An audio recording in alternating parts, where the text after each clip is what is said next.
We have witnessed some Muslims destroy statues of the non-Islamic faith. For instance, these ISIS members destroying antiquities in Iraq in 2015. There are many other similar examples all over the world. For instance, the bombing of the Borobudur Temple in Indonesia in 1985. The bombing of the giant Buddha statue in Afghanistan in 2001. The destruction of Lord Shiva statue in India. Did they do this because Prophet Muhammad taught them to do so? When we ask our Muslim friends about this negative tendency, they usually will say, "Oh, those people who did the destruction are not real Muslims. They are misled. Islam doesn't teach us to do that." Is that true? Prophet Muhammad declared that Muslims have to follow his example in Quran, Surah Al-Ahzab, verse 21. Indeed, in the Messenger of Allah you have an excellent example for whoever has hope in Allah in the last day, and remembers Allah often. In Sirah Rasul Allah, Ibn Ishaq explains what Muhammad did with the 360 Quraysh idols in the Kaaba area. According to Sirah, Prophet Muhammad conquered Mecca in the year 630 AD. He ordered Uthman ibn Talha to open the Kaaba door.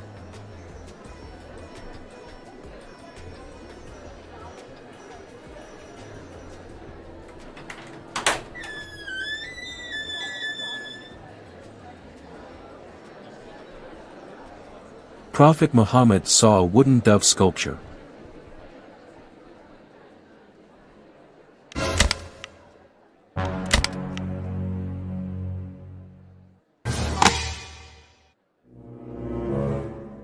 The Prophet saw a picture of Mother Mary and baby Jesus.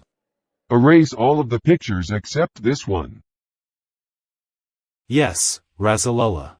Ibn Ishaq mentioned about this event in Sirat Rasul Allah, page 552. The apostle ordered that the pictures should be erased except those of Jesus and Mary. Why did he keep the picture of Mother Mary and baby Jesus? He apparently had some weird crushes toward Mother Mary for unknown reasons. He even dreamt about getting married to her in heaven. According to Tabarani, the messenger of God said, "God married me in paradise to Mary the daughter of Imran and to the wife of Pharaoh and the sister of Moses," quoted by Ibn Kathir in his book Qisas al-Anbiya, page 381. The truth has come and falsehood has passed away. Verily, falsehood is sure to pass away. Destroy the idols. According to Sirat, he pointed at the idol statues and then the statues collapsed and were destroyed one by one. But this information is not correct since we know that the Prophet couldn't make any miracle and he admitted himself in Quran, Surah Al-Araf, verse 188. Most likely, he ordered his soldiers to destroy them all.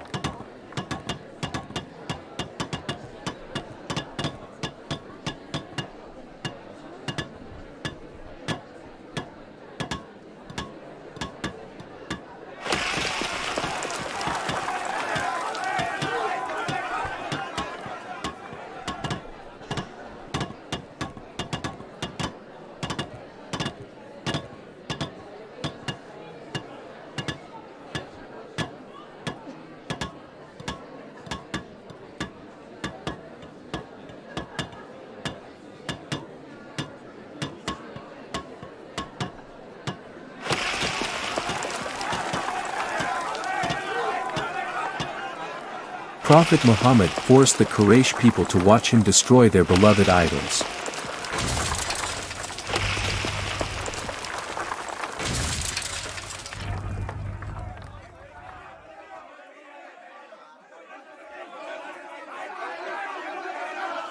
They shouted in distress, wailed and cried, but the heartless Prophet did not care.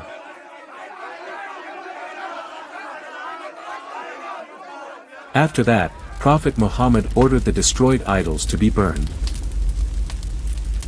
Some Muslims try to defend their Prophet's intolerant behavior by saying, That only happened during the conquer of Mecca where the Prophet needed to clean up the holy place of Kaaba from the idols. But that's not true.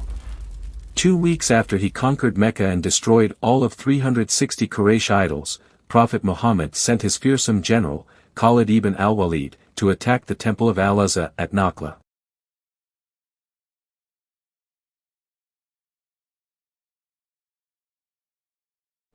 Khalid ibn al-Walid went to Nakhla with his Muslim soldiers.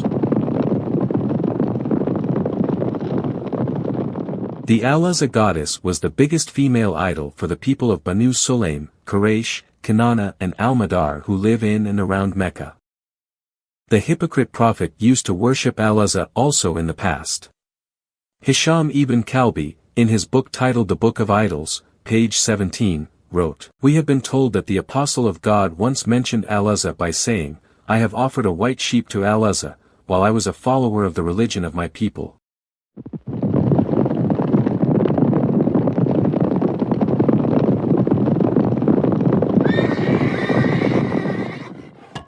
Upon Muhammad's order, Khalid raided the temple and demolished the idol.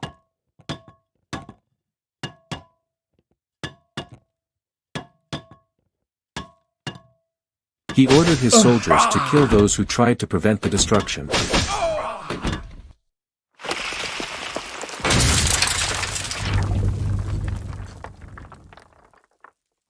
He also ordered the cutting of a sacred tree in the temple. After that he returned back and met the Prophet to report about his mission. Ya Rasulullah, I already destroyed the Al-Uzza idol. Have you seen anything else there? No. You haven't destroyed the real idol yet. Go back and fulfill your task. So, Khalid and his army of 300 soldiers went back to Nakhla to finish the job. This time, Khalid went out with full fury. He completely destroyed the temple.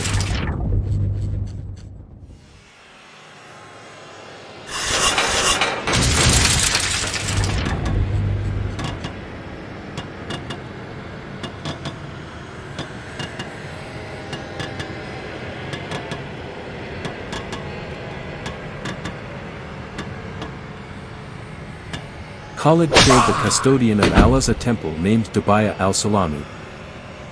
An Ethiopian woman was wailing because of the destruction of her temple. واحد بتمك اسمعك إن صوت فتوى وين هو ملكسين إن مملكين نسون إن Ethiopian. Khalid stabbed her and cut her body in two.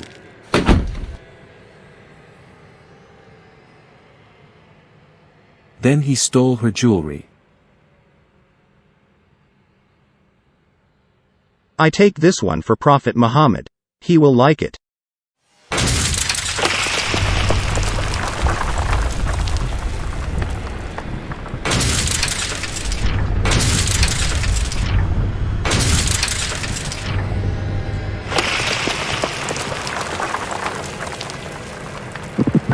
After completely destroyed the temple and killed its custodians, Khalid and his army returned back to meet the Prophet.